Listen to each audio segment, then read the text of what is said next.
to the mid-year special of BAM! That's Boris and Matt Weekly. And each and every single year, we have lists ready for you. And this year is no different as we count down the top 23 matches of the year. So far, we're your hosts. I'm Boris, and as always, I am joined by Matt. Bonjour! How's everybody doing out there? We hope you're doing well. It is the season. We do it every year. It's the mid-season tradition, July 1st. Canada Day, if you're nasty, if you celebrate. You might not, even if you're Canadian, though, and that's okay. Anyway, Boris, we are here to count down the top 23 matches of 2023. So far, my friend. That's exactly it. So far, we do this each and every single year, both on July 1st and around New Year's Day. And, you know, it's crazy how much the list does change through the two times that we do this, but this year we are only keeping it to the top 23 for the mid-year. And you know, before we even get to the list, I just want to say how insanely lucky we are to be wrestling fans right now, because just the quality of matches that we see, even on TV, even non-pay-per-view PLE matches that we're getting each and every single week, is crazy. Absolutely, man. We are so spoiled. We are so blessed as wrestling fans to be in the position that we are in. This is meant to be a celebration of wrestling. It's not meant to be a judgment of wrestling, even though we are quite literally judging wrestling. It's meant to be more of, you know, like we're taking you down memory lane. You remember this? You remember that? We're shooting the shit with you. We're pals. That's kind of the vibe here. This list is not set in stone. This is the work in progress list. This is the where we're sitting right now. Feel free to tell me I'm crazy on a couple of these rankings, a couple of these ratings. Feel free to tell me I've overrated or underrated things. Fans have told me in the last little bit that I both underrate wrestling and overrate wrestling. So I think I'm making it, Boris. I think I'm doing it right. As long as I can divide the audience equally, we're doing a good job. That's exactly it, right? And at the end of the day, you know, this is how we view things. And here on BAM, we see things differently than someone like friend of the show, Dave Meltzer. You know, and let's talk about that real quick before we jump to the list. Matt, let's talk about our pillars. Yeah, so basically the way we like to rate matches is slightly different than some wrestling fans. And we named Dave Meltzer because he is the primary reviewer of wrestling in the history of the world. He's the Roger Ebert of wrestling, on top of being probably the Elliot Friedman or Adam Schefter of wrestling. Anyway, so I feel like most people from the Dave Meltzer school of reviewing wrestling tend to look at a match like a figure skating contest or a gymnastics meet. They look at the individual athletic feats, or the combined athletic feats, I should say, bell to bell, and that's it. That's all that matters to them. And if that's all that matters to you, that's fine. That's not quite how we look at wrestling here. I think we tend to think that everything matters. We talk about the commentary a lot. That really, really matters. We talk about the production a lot. If it's a television match, that matters greatly. If there's a promo leading into or immediately after the match, or an angle, to me, that's all the same as a headlock. It's all part of creating this crazy, beautiful theater that we call professional wrestling. So we tend to look at the whole match and the commentary and the promo and the sizzle as opposed to just the steak. That's exactly it. We kind of see and we judge it by how we feel from all of that. And that's how we get to all of these rankings and ratings and lists and beautiful things that we do here each and every single week on BAM! Boris and Matt Weekly. So Matt, without further ado, let's get to the list. Yeah, brother, we will begin with number 23. So every single match on this list so far is 4.5 stars or higher. And what that means, to break it down for somebody who doesn't give a shit about star ratings, is we try to separate these things into tiers, right? 4.5, that's 90%. Right, that's 4.5 out of 5. That is 90%. In Canada, that is an A+. To us, we define that as an all-time classic. So already, we have been so blessed and so spoiled this year in 2023 that I feel like we have 23 matches that we can say are all-time classics in the history of professional wrestling. And to me, you can sort the first chunk of these matches basically as however you want. They're all kind of on the same level. We do have some 5-star matches as well. We're going to talk about those in a little bit. But for now, let us work through the 4.5-star matches we have seen this year. We will start with number 23, an all-time classic, but the wrong man won. We head to Montreal, Boris, the elimination chambre. It is Sami Zayn versus Roman Reigns for the undisputed world title in Montreal. Sami Zayn, the conquering hero, but he does not, in fact, conquer. Yep. I know that this match was very polarizing in the result, but you cannot take away just from the atmosphere, the in-ring, and everything that we've talked about in terms of how we judge matches, that this is a instant classic. And, you know, I'm sure that this dropped off of a lot of people's list because of the result, but you can't deny that everything was just, you know, on a great scale of professional wrestling.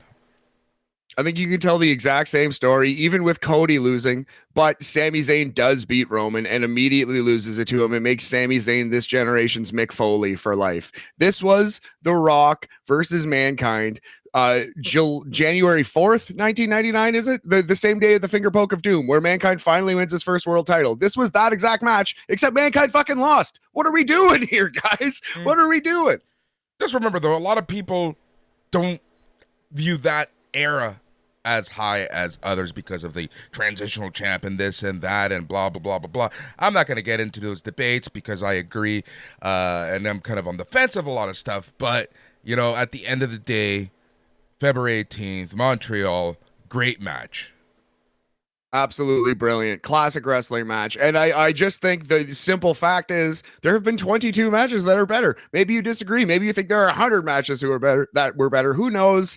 That's why we're here. That's where we're doing this for fun debates and such. Here's another match, Boris, that is quite polarizing at 22 for the undisputed WWE Tag Team Championship. It was the main event of WrestleMania Night 1, don't you know? Owens and Zayn versus the Usos.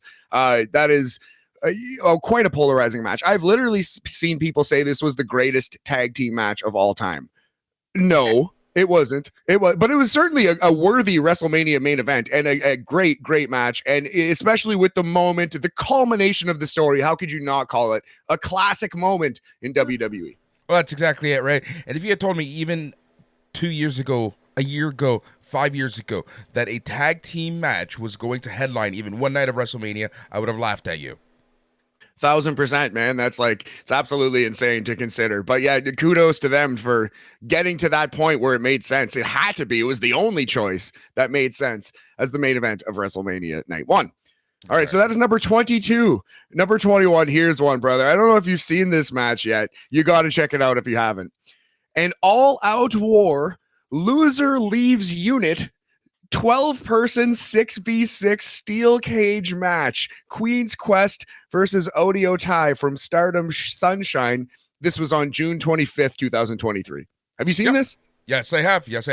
I've been off this week, right? So I've kind of been watching sporadic stuff that I've missed, and this was one of them. And this is one of those shows, right? Like the way, just remember, like for those of you, again, if you're sleeping on Stardom, shame on you. Go watch Stardom. They are on fire right now. They're still producing great shows week after week month after month, anytime that they do have a show. But Stardom is one of those promotions that I kin it to like a triple A. You know, one of those where what's good is good and what's bad is still good. But some of it is just like, what am I watching, right?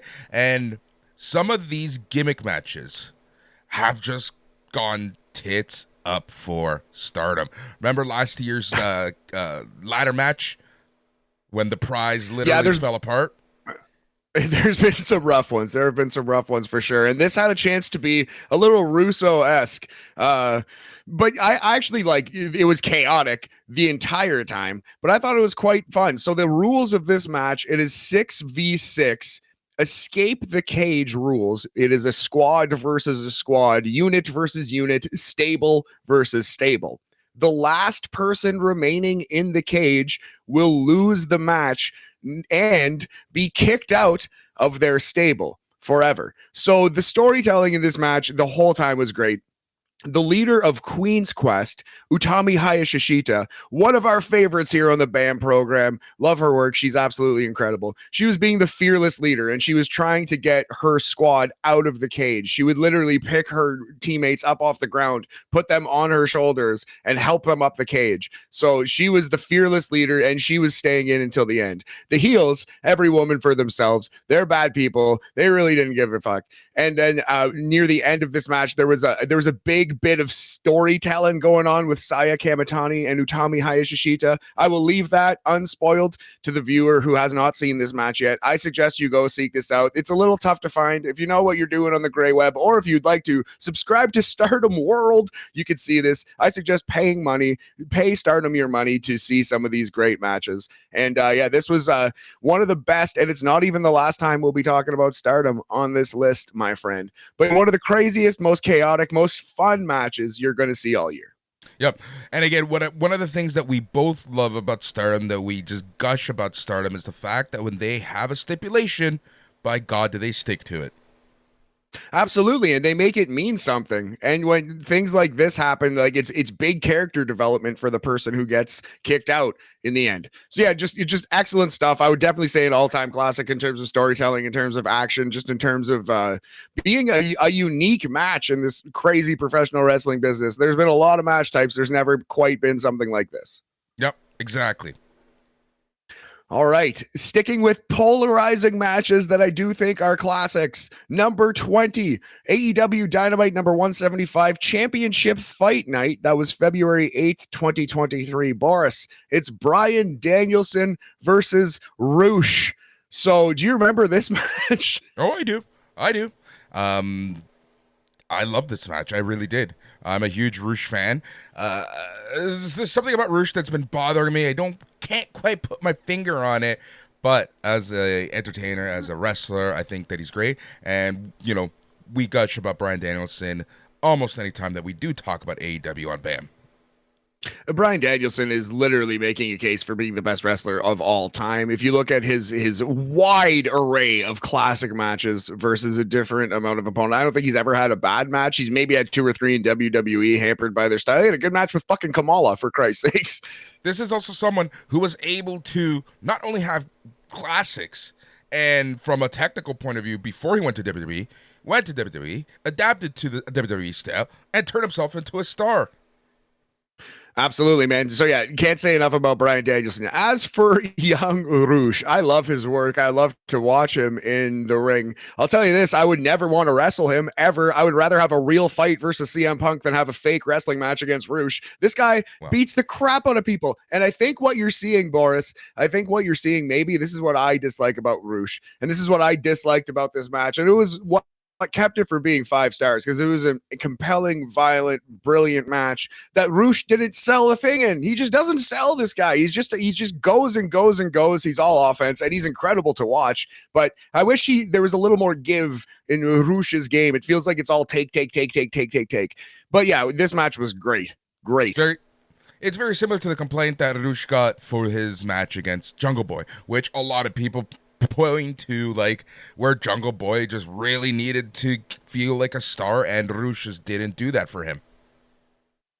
Again, I completely agree with and see that, but I love that match, and I think it works perfectly for Jungle Boy's current status as shithead heel. But yeah, a polarizing match. Yep. Yes, it was. So we move on, my friend. We're sticking with AEW. We're going to Double or Nothing, a fatal 4-way match for the AEW World Title. Darby Allin versus the Jungle Boy Jack Perry versus your champion Maxwell Jacob Friedman versus Sammy Guevara. So I thought this was a great match. It's not the greatest fatal 4-way of all time, but it's close. It's an all-time classic of the genre of professional wrestling, of this specific tiny little subgenre, the fatal 4-way match, one of the best ever. But, the 19th best match of the year. There are 18 matches that we will talk about that are superior to this one. Remember, this match was one of 2 matches that saved an otherwise shitty pay-per-view. So, gotta give it flowers. Absolutely right. And this was the best match on the show, on that particular Double or Nothing program. Yep. We move on, Boris. We're going to Japan. And for a little junior heavyweight two pack here, we will start with the best of the Super Juniors 2023 finals, Master Wato versus Teton. Though it was Master Wato's biggest win, this was Teton's coming out performance. Anybody who ever watches this match will say, wow, that guy is a star, and I want to see more of him. Teton was brilliant in this Super Juniors tournament, and he saved his best for last. And though Wato won, Teton with a huge moral victory here. Also, we have match number 17. It is the New Japan Cup final, but the IWGP title match, the junior heavyweight title match on that show. So it's Leo Rush versus Hiromu Takahashi, but it's their match on the New Japan Cup final card. That was their best match so far this year. That match absolutely slaps, and Leo Rush is so unique. Hiromu is so unique. They mix so well. So a couple junior heavyweight classics we have been given so far in New Japan. What'd you think of these ones, big homie? I think that the New Japan's junior heavyweight division has just been on fire this year. One thing again that we've been giving credit for is that giving those new guys a chance, and that's what we've seen not only with the juniors but the heavyweights, and it's been really fun to see because, like you said, people like Titan are getting their moment in the sun. People like Master Wato are actually winning tournaments. If this was a year ago, neither of these guys would have come close to the finals, right? It would have easily been someone like a Kushida, right? And they wouldn't have thought twice about it. So I love the fact that not only are we seeing these new stars, but they are proving that they deserve to be in the positions that they are being given. 1,000%, man. Yeah, definitely. They're stepping up to the plate, and they have been given way more of a push. It does feel like a changing of the guard is happening in New Japan, and it is quite exciting to see that. So we're gonna go back to AEW for a little bit here, buddy. Here's one that I struggled to rank. I didn't quite know where to put it, but I felt like it belonged here at the end of that junior heavyweight little two pack. We're going AEW Dynamite number 181. It was March 22nd. This is El Hijo del Vikingo versus Kenny Omega, Boris. Yeah, this is the match that Cage Match considers the greatest wrestling match ever, right? No, a cage match has one of the Omega versus Ospreys. Right. Anyways, doesn't matter. They did lose their mind. Yeah. Dynamite match ever. That's what it was. Anyways, I like this match, right? But again, this is I can understand and see why someone wouldn't rate this as high, especially if you're not into Hijo del Vikingo style. I know that there's a very polarizing style, but and this is for me one of, again, a proof of why Kenny Omega just works when he shuts up and wrestles. I'm not telling Kenny Omega to shut up and dribble. I thought he's been doing good babyface promos lately, which is something I never thought I'd say about Kenny. But anyway, the thing about this match is you have to work El Hijo del Vikingo's match, right? And Kenny Omega did the best that he combined their powers into such an incredible, delicious stew, Boris, that I just want to eat over and over. So I do think there are better matches on Dynamite. There are better matches from Kenny Omega on Dynamite that we will talk about very soon, but this was still brilliant, and it was the best possible usage of El Hijo del Vikingo. He was banged up coming into this too, so yeah, just masterwork from a young guy who has unlimited potential, and Kenny Omega, who is possibly the greatest in-ring wrestler who has ever lived.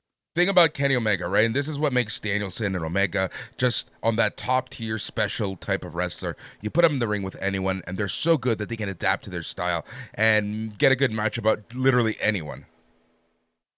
Exactly right. Yeah. The Bryan Danielson versus Kamala factor, yep. Boris. But we move on. We move on to number 15.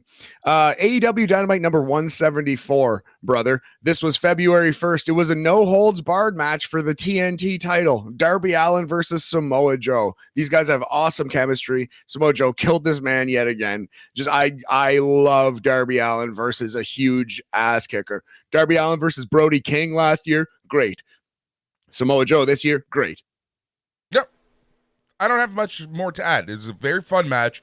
Say what you want about the TNT title, say what you want about Darby Allin's style. This was still a very fun, entertaining match. anytime you pull up the ring mats and get the exposed wood, it usually works. It usually works. Yep. Number 14, Boris, AEW Dynamite. Number 188, it is a steel cage match. Kenny Omega versus Jon Moxley. Boy, we all remember the one. Well, we remember two things from this match. The one spot where Kenny Omega almost obliterated his groin and knee, and Don Callis turning on the great Winnipeg friend Kenny Omega. So a classic bit of storytelling, if not action. And we thank the good Lord above that Kenny Omega is still wrestling professionally after that thing in the cage. Yep. Yep. This is a very fun match. This is a very good match. This was just a step into so many different stories that are happening right now in AEW. So I kind of like it for that reason as well.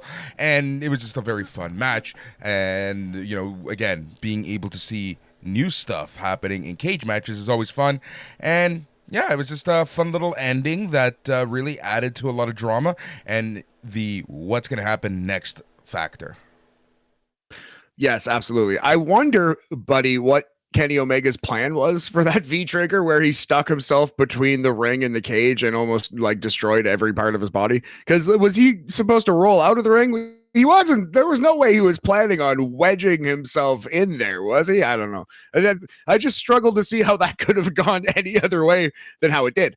But yeah, brilliant match though. That's exactly it, right? But who knows? Righty. Alrighty. We're going to go back to AEW in a second. We're heading back across the pond now for a couple of great tag team matches that New Japan has offered us. So Aussie Open finally claiming the IWGP tag titles over Bishamon. That was on Sakura Genesis April 8th, I believe. So yes, Aussie Open versus Bishamon. That is match number 13 on our list. Aussie Open bleeds a gusher. They finally scale the mountain and then immediately have to give up the belts due to injury. It's no surprise how I feel about both teams, how I love one and hate the other. And it's just a shame kind of how things went for Aussie Open, in the next few weeks, because who knows what the plan would have been for Forbidden Door, who knows what the plan would have been in New Japan over the summer. But yeah, this match was a lot of fun. And, again, Aussie Open, in my opinion, top 3 tag teams in the world. I think that's fair. Absolutely. You'd put them right up there with FTR, the Bucks, Lucha Bros, Usos, Sammy and Kevin. And I'm sure I'm missing a lot of different teams overseas and such. But yeah, no, Aussie Open, amazing. I think they would have probably wrestled FTR on Forbidden Door 2. Sucks that we didn't get this. I assume that it's Aussie Open that you love and Bishamon that you dislike, unless your opinion has changed in the last couple of weeks. Nope. But yeah, so yeah, the crowning achievement of Aussie Open's career, a brilliant tag team match. And I actually am looking at this and I might have underrated it. But again, just everything else on the list is just slightly better. It's been a fucking incredible year of wrestling, Boris. Only halfway done. All right, let's keep the halfway. The minimum going. Yes, brother, the dream match of dream matches. It is a trios match. The main event of New Japan X Noah X All Japan all together again. So this was one New Japan, one Noah, and one All Japan guy in a trios match against a counterpart. So it was Okada from New Japan, Kazuchika Okada, Kino from Noah, and Yuma Aoyagi from All Japan. They're against Kaito Kiyomiya from Noah, Kento Miyahara from All Japan, and Hiroshi Tanahashi from New Japan. This is another one that, man, just looking at it at number 12 on my list, I'm like, no, I'm underrating this. How? And then you just scroll down, and I'm like, nope. Okay, all right, well, I guess it's number 12, but a brilliant tag team match, a dream match. If you have not seen this and you want to learn more about All Japan or Noah, this is the absolute perfect gateway drug to get into those promotions. No, I agree, man. This match was great. I've only watched a few matches out of that show, the All Together show, but this one was just so fucking good on so many levels. And like you said, I think this was a really good way to kind of see the different styles at play in Japan, because every major promotion has very different styles, and they're kind of known for something different. And I think this match does a good job of promoting that. I think so, yes. And anytime we see Okada in there with Kaito Kiyomiya, if you've ever seen Okada flip out on that one guy and throw some kicks that looked pretty real, that was Kiyomiya from Noah. So it's really cool to see Okada and Kiyomiya mixing it up. They had a match this year on the Great Muta card. I have not seen a second of the Great Muta card. That's something that I need to see still. Like we're only human, you know what I mean? Like I can't fucking watch everything, but I will at the end of the year. I'm sure that possibly Okada versus Kiyomiya from that show might find its way onto this list, perhaps around this range. Yep. We're going back to AEW. AEW. It's number 11, brother. Texas Death Match from AEW Revolution. Hangman Page versus John Moxley, famous for the forky stabby spot. But if you like remove that spot completely, still an absolutely classic, brilliant match. Hangman Page has had, I think by my count, 3 Texas Death Matches that I would say are fucking bangers, potential classics, must see wrestling matches. Hangman Page in the Texas Death Match is money. Yep. He is. And yeah, this match. Yeah, I rating it this high, interesting, but we'll have more conversation as time goes on. Again, and we're putting this out there to the world, to the public. We have the BAM Facebook group, Sunday Night's Main Event Facebook group. Feel absolutely free to tell me I'm an idiot. There's going to be one coming up that I think a lot of people are going to disagree with, but fuck yeah. All right, moving on. Number 10, Boris. We're into the top 10.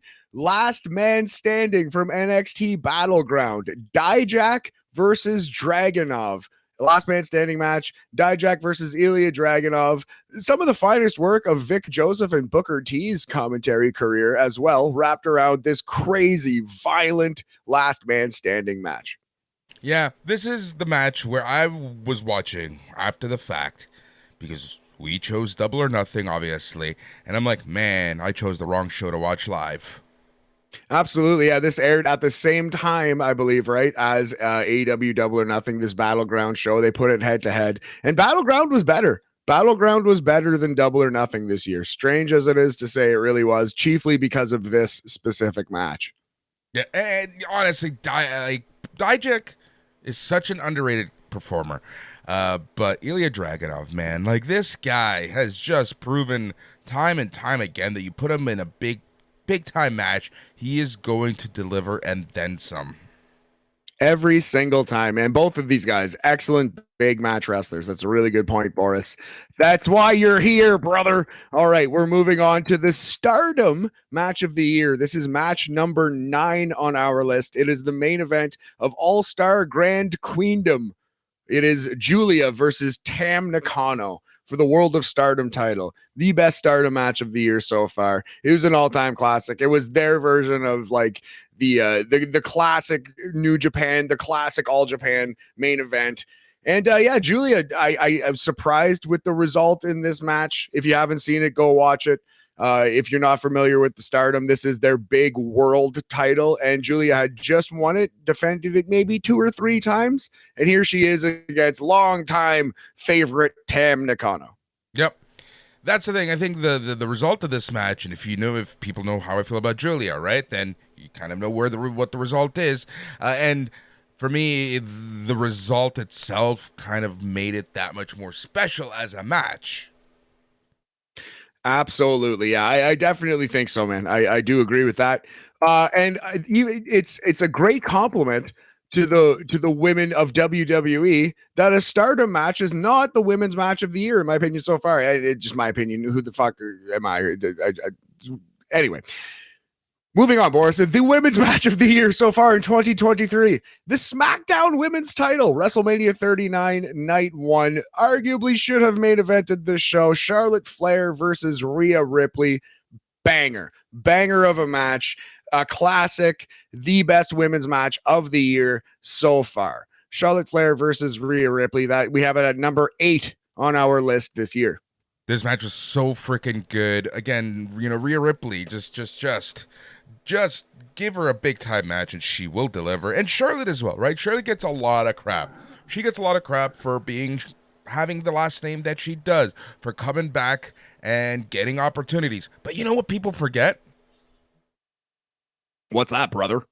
She brings in ratings, she brings in asses to seats.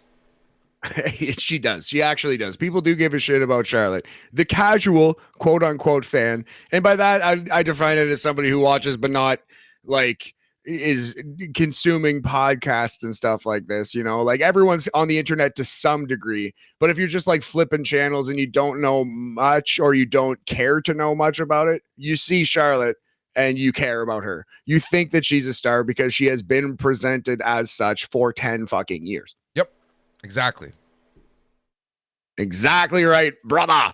Moving on to match number 7. It is AEW Dynamite. Well, number 193. This was Adam Cole versus MJF, the 30-minute time limit situation. So the only small flaw with this match is that they only announce time in AEW matches when they're going to a draw.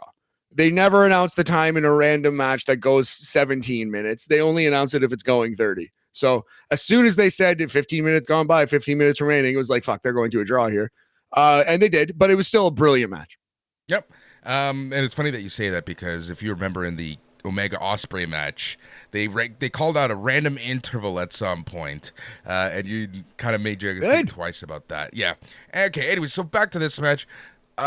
Your one flaw. That's the one flaw, but it's such a gaping flaw. And AEW does this where they have a brilliant match, but there's one gaping flaw in logic. Not even the wrestling. It's the logic of stuff. Like you said on this week's episode of BAM, right? Wrestling is fake. We all know it's fake. But if you have these rules, they need to be enforced in some shape, way, or form.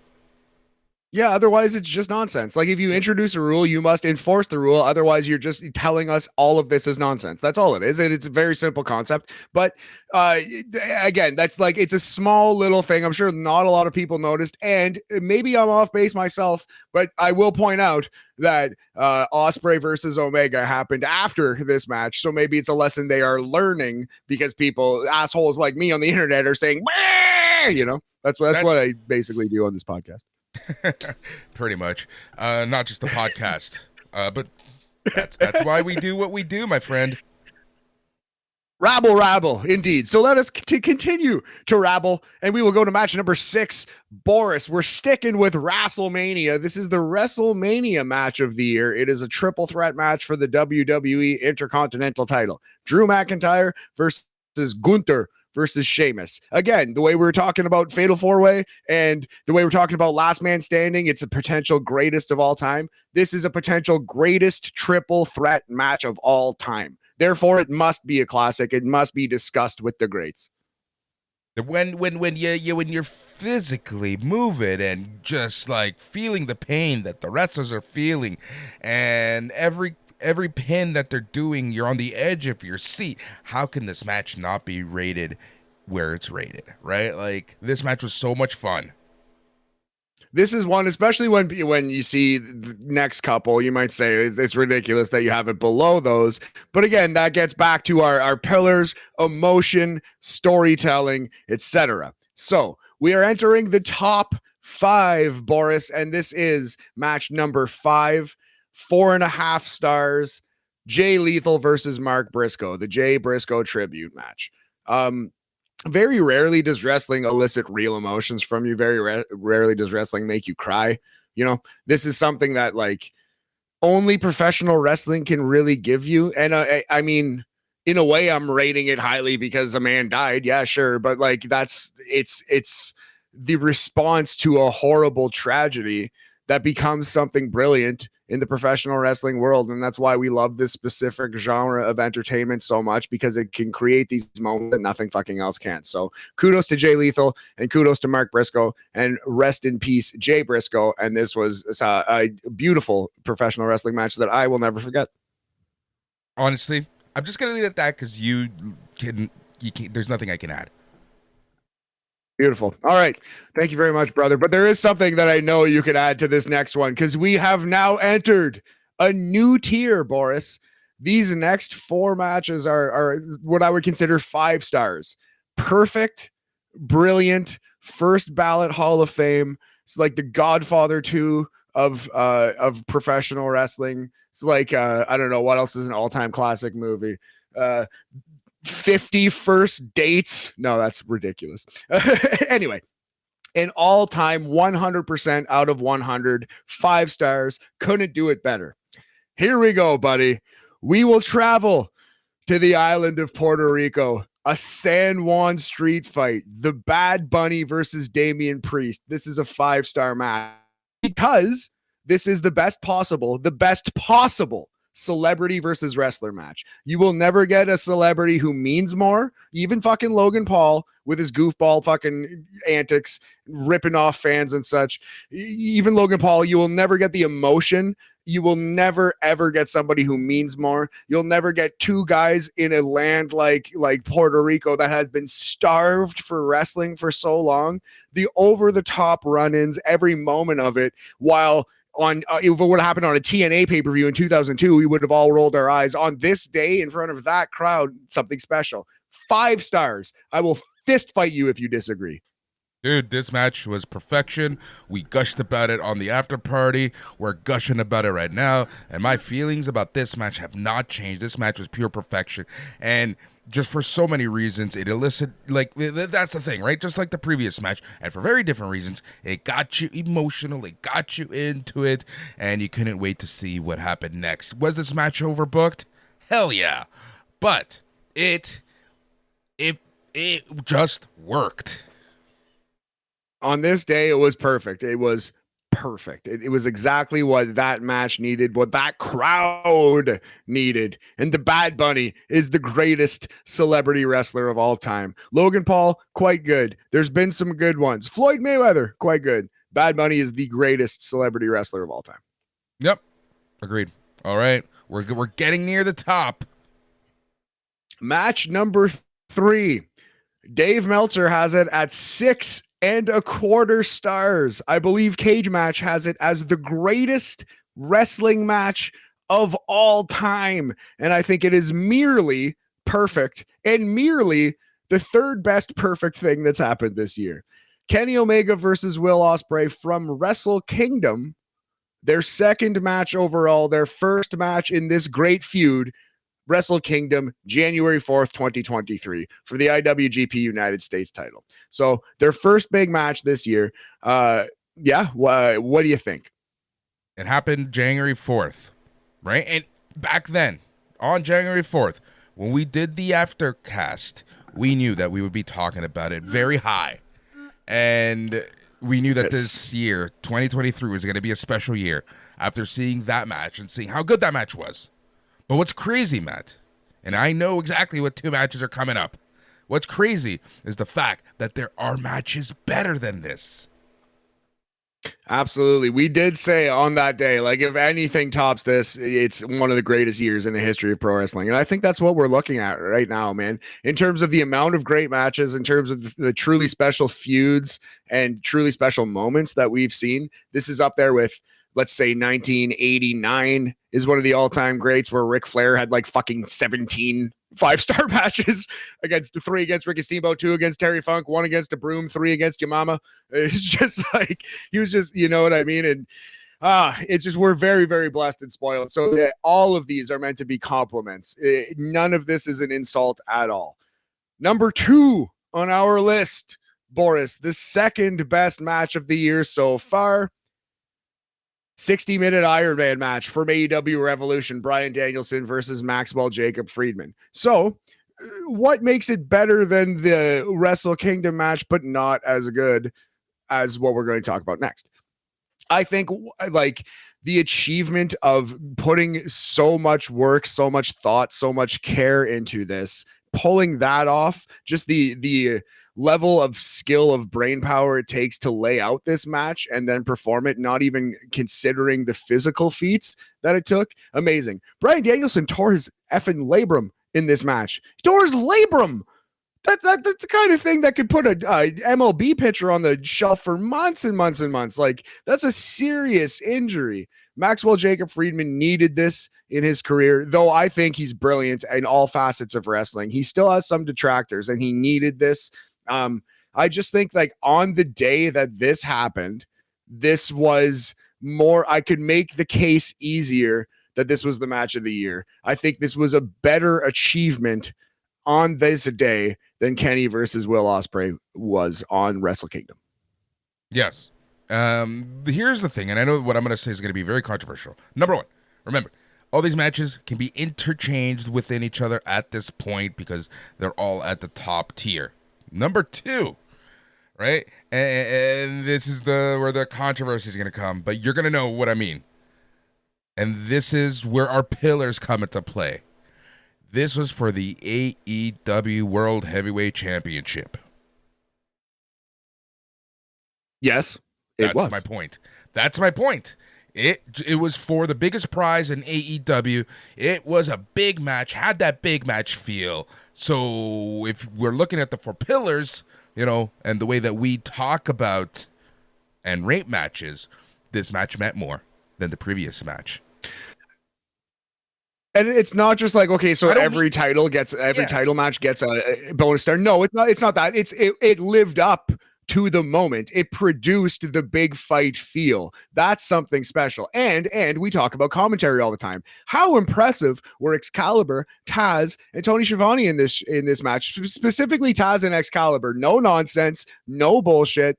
For an hour, dialed in, telling you the story. Professional wrestling commentary is fucking hard, man. And these guys were dialed in for an hour plus, just absolutely just brilliantly navigating you through the ups and downs. So especially considering that we talk about the commentary, we shout out the commentators. Excalibur, Taz, and Tony Schiavone were as much a part of this match as Bryan Danielson and Maxwell Jacob Friedman. Yep, agreed 100%. All right, so that brings us to match number 1. Kenny Omega versus Will Ospreay 3, their second match in this great feud at AEW Forbidden Door. So what makes this match better than the previous, and what makes it even more of an achievement, even better than the 60-minute Iron Man match? Well, a couple things. In my opinion, the atmosphere was just electric. I have never been in an atmosphere like that for like anything. Very, very few things anyway. Like maybe a couple of concerts, maybe a couple of shows here and there, like performing myself stand up and stuff. Like it's not like that though. Like obviously I've never been in front of 17,000 people, but even then you get adrenaline rushes. But my soul left my fucking body when Kenny Omega kicked out at one of the one-winged angel in this match. I think they had such lofty expectations that topping them was almost impossible. And they topped them spectacularly. In some ways, this is the LeBron James of wrestling matches, because we heard about LeBron James long before he showed up. We heard about this match long before it happened, and it had to deliver something unlike we'd ever seen before. And then it did.